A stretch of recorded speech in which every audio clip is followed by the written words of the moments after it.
1960, Cyprus became an independent state, having been a British colony before. It had a Greek population and a Turkish population, and it was very difficult to find a power-sharing arrangement between them.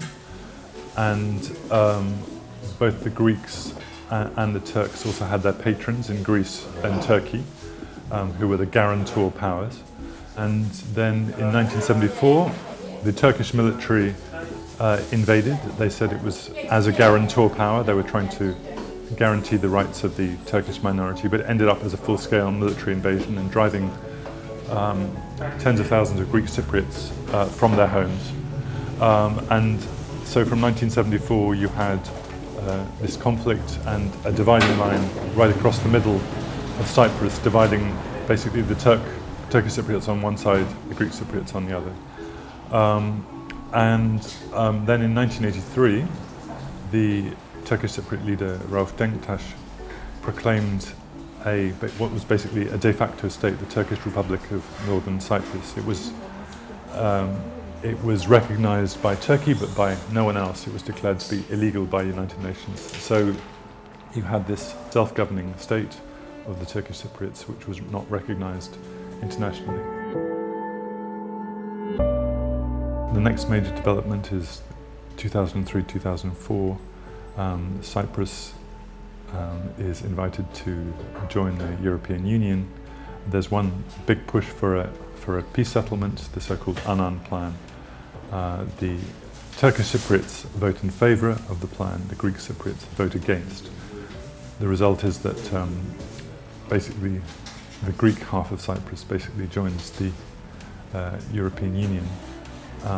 But the Turkish Cypriots are in this funny situation. They have, as individuals, they are EU citizens, but the EU acquis communautaire does not work on the territory, is suspended on the territory of northern Turkish Cyprus. Turkish Cyprus is basically in Europe, but in limbo. Since 2003, the Green Line, so-called Green Line that divides the island, has been open. Almost anyone can cross it. It takes a couple of minutes. You just show your passport. So the atmosphere is fairly calm, but there's still no political progress and no prospect of any political progress. And in the meantime, this means that Turkish Cypriots are living in this unrecognized state, with all the problems associated with that. For example, there are lots of universities there, but they can't get. They can't join up to the Erasmus program. There are issues with healthcare, there are issues with the environment. In Turkish Cypriots, there was an enormous variety of opinions. Some people want reunification in a single Cyprus with the Greek Cypriots inside the EU. Some people want to be closer integrated with Turkey. And then there's a small group who still talk about independence, but very few people talk about independence. You walk into northern Cyprus and you see this big sign saying TRNC forever, but when you talk to people on the ground, no one really believes in this project anymore. Most people would be prepared, I think, to go back into a single state with the Greek Cypriots. It just depends on what terms.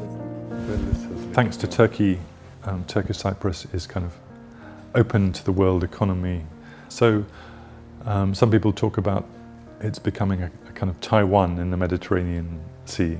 But I think that the main concern I think many people have is that this kind of de facto integration into Turkey, that there's a mosque building program, for example, by the governing AKP party. And a lot of Turkish Cypriots don't like that at all. They feel quite secular. They don't want to have a kind of mainland Turkey agenda imposed on them. Formally, the whole of Cyprus is a member of the European Union, but the northern part of the island, basically, the EU's influence there is quite limited. There were 3 regulations that the EU adopted in 2004. There was a direct trade regulation, which never happened, which was for direct trade between the EU and Turkish Cyprus. Basically, the Greek Cypriots basically blocked that on the principle that they didn't want any direct trade with northern Cyprus. Then there was the Green Line regulation, which regulates what trade goes across the line in the middle of the island. That works partially, but people there were telling me that there's a lot of economic activity doesn't happen. For example, trucks can't pass across. And then finally there's the financial aid regulation of the EU, which is an EU aid program for Northern Cyprus.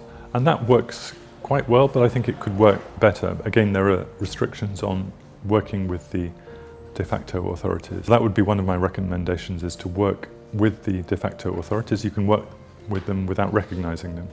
And another one would be to expand the aid program to Northern Cyprus. As far as the Greek Cypriots are concerned, all this work on preparing Turkish Cyprus for the acquis communautaire is dependent on progress in the negotiations. It seems to me that you need to de-link the two, that making Northern Cyprus more European, preparing it for the acquis should be happening anyway. You shouldn't be waiting for success in the negotiations.